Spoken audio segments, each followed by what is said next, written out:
La ley y la realidad. Tenemos aquí dos factores, ¿cierto? Como lamentablemente todo en esta sociedad. Tenemos un ideal y tenemos lo que en verdad pasa. Tenemos una ley y tenemos una verdad. Tenemos un aquí y ahora. Entonces, ¿qué sentido tiene plasmar una magnífica ley penitenciaria que se dice complementaria del Código Penal y no poder aplicarla por falta de establecimientos que permitieran personalizar las penas? Yo tengo una ley preciosa, ustedes tienen una ley preciosa, cada uno de nosotros en su país, si estudia el Código Penal o si estudia los reglamentos penitenciarios, se van a dar cuenta de que son leyes que en verdad van dirigidos a fomentar un cambio. Pero tenemos los establecimientos penitenciarios a nivel de infraestructura para abordar a esta persona. Tengo mi Código Penal y tengo mi régimen, pero resulta que tengo una estructura física carcelaria en donde están todos agrupados sin clasificación alguna. Entonces, allí es donde nos preguntamos si verdaderamente existe una asociación entre lo que me dice la ley y entre lo que me marca la realidad. En Latinoamérica se transmite el saber como quien transmite el poder, de modo acrítico y silencioso. Estamos viendo que en estos países, en Argentina, en Perú, en Venezuela, en México, en Colombia, se castiga el amarillismo, ¿ok? Se castiga de pronto un homicidio que cause mucha conmoción social, un robo que cause también conmoción por la víctima a quien infringiste el robo, pero realmente no se ataca el problema real. ¿Okay? Volvemos a caer en esta asociación de ley y de realidad.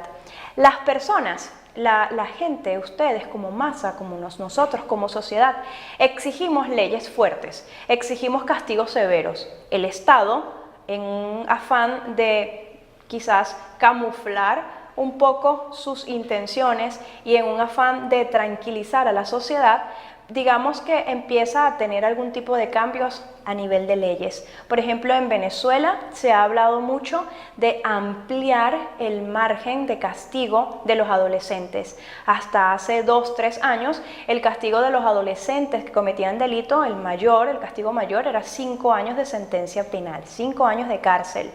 Como el incremento de la delincuencia en los adolescentes es un tema bastante amplio en Venezuela, pues entonces el Estado concibe de alguna forma ampliar la sentencia en el caso de los adolescentes. ¿Qué busca esta amplitud en la sentencia? Evidentemente que el adolescente sienta que puede pasar mucho más tiempo, mucho más de 5 años privado de libertad.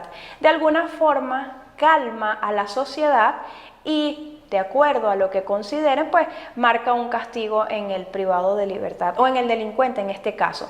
Pero nos tenemos que ir un poco más allá. Quizás ampliar una sentencia no va a hacer cambiar a un delincuente. ¿Por qué? Porque allí estamos entrando en el error, lamentablemente, de castigar lo que estamos viendo, de castigar el amarillismo. Ahora bien, ¿qué pasa con los delitos, por ejemplo, los delitos de corrupción? Los delitos de legitimación de capitales. Son delitos en los que se les coloca una alfombra roja a sus protagonistas. Entonces, como Estado, castigamos lo que el pueblo pide, castigamos lo que la gente exige, pero no castigamos de alguna forma lo que verdaderamente está causando básicamente en Latinoamérica la razón del ser delincuente. Y una de las razones principales del ser delincuente en Latinoamérica es la impunidad. Y la impunidad se tiene que atacar en los estratos más altos. Porque si yo soy delincuente y yo sé que hay corrupción, evidentemente no me va a importar cometer el delito porque sé que en cualquier momento mi dinero puede comprar conciencias. Entonces, la ley, digamos, castiga simplemente los delitos que a nivel social causan una conmoción. Quiero una sentencia más alta para los delitos de violación. Entonces pueden venir todos estos estudios de Código Penal y pueden venir todos los estudios acerca de las leyes, pero no se ataca al que castigó a uno de 20 años y al otro de 30 años. no se ataca a ese tipo de personas. Entonces yo pienso que la ley y la realidad deberían encontrar algún punto en donde verdaderamente exista un castigo a los protagonistas principales. Elías Newman decía que no podemos seguir colocándole alfombra roja a los delitos silentes, a los delitos no violentos, simplemente porque justamente no causan un daño grande en la sociedad. Pero de sitios en sitios van generando pues algún tipo de estafa, ¿no? a nivel social, ¿no? Entonces, por ejemplo, los delitos de extorsión, los delitos de robo continuado, los delitos de estafa, son delitos pues que no aparecen en los periódicos porque no llaman la atención. En los periódicos aparece a la persona que le cortaron la cabeza y por supuesto la sociedad pide cadena perpetua para el que le cortaron la cabeza.